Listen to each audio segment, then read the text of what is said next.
ദൈവത്തിന് സ്തുതി. പ്രഭാതകിരണത്തിലേക്ക് സ്നേഹവന്ദനം.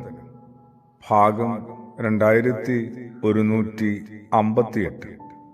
ഇന്ന് നവംബർ മാസം 27-ാം തീയതി. ഈ ആണ്ടിലെ 331-ാമത്തെ ദിവസത്തിലെത്തി. ഗുരുവിനൊരു ആഗ്രഹം തോന്നി. ആളുകളുടെ മനോഭാവം ഒന്ന് അളക്കണം. വഴിയിൽ കണ്ട സ്ത്രീയോട് അദ്ദേഹം ചോദിച്ചു, നിറയെ പണമുള്ള പേഴ്സ് വഴിയിൽ കിടന്ന് കിട്ടിയാൽ നിങ്ങളത് ഉടമസ്ഥന് തിരിച്ചു കൊടുക്കുമോ? എനിക്ക് ഉടമസ്ഥനെ അറിയാമെങ്കിൽ തിരിച്ചു നൽകുമെന്ന് അവർ ഉത്തരം പറഞ്ഞു. രണ്ടാമത്തെ യാത്രക്കാരനോടും ഗുരു ചോദ്യം ആവർത്തിച്ചു. അയാൾ പറഞ്ഞു, ഒരു ഭോഷൻ മാത്രമേ അങ്ങനെ ചെയ്യൂ. ആ പേഴ്സ് എനിക്ക് ദൈവം തന്നതായിരിക്കും. അതുകൊണ്ടാണല്ലോ വഴിയിൽ വെച്ച് എനിക്കിത് കിട്ടിയത്. ഞാൻ ദൈവത്തിന് നന്ദി പറയും. മൂന്നാമൻ പറഞ്ഞു, എനിക്ക് പെട്ടെന്ന് ഉത്തരം പറയാനായിട്ട് പറ്റുന്നില്ല, ബുദ്ധിമുട്ടാണ്. ഞാൻ ശരിക്കും ദരിദ്രനായൊരു മനുഷ്യനാണ്. എൻ്റെ ഉള്ളിൽ കുറേയൊക്കെ ദുരാഗ്രഹവുമുണ്ട്. എന്നാലും ആ ദുരാഗ്രഹത്തെ എൻ്റെ ഉള്ളിലെ അല്പം നന്മ കീഴ്പ്പെടുത്തിയാൽ, നന്മ ജയിച്ചാൽ ഞാൻ തീർച്ചയായും ഉടമസ്ഥനെ കണ്ടെത്തി അത് നൽകും. അതുതന്നെയാണ് എൻ്റെ ആഗ്രഹവും. ഗുരുവിന്റെ മറുപടി ഉണ്ടായി, നിന്റെ വാക്കുകളിൽ സത്യമുണ്ട്. എൻ്റെ നിങ്ങളുടെയും ഒക്കെ ജീവിതം കുറെ കൂടി ഭേദപ്പെട്ടതാകണ്ടേ?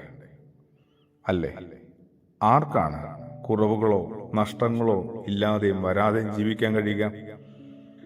സാങ്കല്പിക സാഹചര്യങ്ങളിലും കാഴ്ചക്കാരനായി മാത്രം നിൽക്കേണ്ടി വരുന്ന അവസരങ്ങളിലും നമ്മൾ ഒരു സമചിത്തതയും പക്വതയും ഒക്കെ പുലർത്തുന്നുണ്ട്, അല്ലേ? സാങ്കല്പിക സാഹചര്യങ്ങളിലും കാഴ്ചക്കാരെ മാത്രം നിൽക്കേണ്ടി വരുന്ന അവസരങ്ങളിലും നമ്മൾ പുലർത്തുന്ന സമചിത്തതയും പക്വതയും അവനവൻ അകപ്പെടുന്ന സാഹചര്യങ്ങളിൽ പുലർത്താനായിട്ട് എത്ര പേർക്ക് കഴിയും? എത്ര ആദർശ ധീരർക്കും അവരുടേതായ പ്രലോഭന മേഖലകളും ഉണ്ടാവും. മനുഷ്യ സഹജമായ അത്തരം ന്യൂനതകൾ മറച്ചുവെച്ച് മാന്യനാകാൻ ശ്രമിക്കുമ്പോഴാണ് ഒരാൾ കൂടുതൽ അവഹേളിതനാവുന്നത്.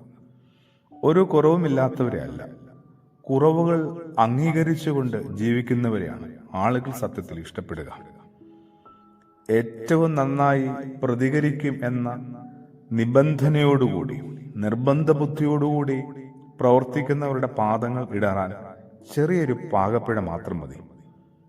എത്ര പതറിയാലും ആത്മനിയന്ത്രണത്തോടെ പ്രവർത്തിക്കണമെന്ന് നിർബന്ധമുള്ളവർ താളം കണ്ടെത്താൻ വൈകിയാലും തകർന്നും തളർന്നും വീഴത്തില്ല, തീരത്തില്ല. ക്രിസ്തുവേശു കുറെ കൂടി സമചിത്തതയോടെ ജീവിച്ച ആളാണ്. അത് നമ്മൾ പരിശീലിക്കണം, പിന്തുടരണമെന്ന് ആഗ്രഹിച്ച ആളുമാണ്. കുറെ കൂടി നമുക്ക് സത്യത്തോട് ചേർന്ന് ജീവിക്കാനായിട്ട്, ആ വെളിച്ചത്തിൽ വസിക്കാനായിട്ട് ശ്രമിക്കാം. പ്രാർത്ഥനയോടുകൂടി. ആമേൻ.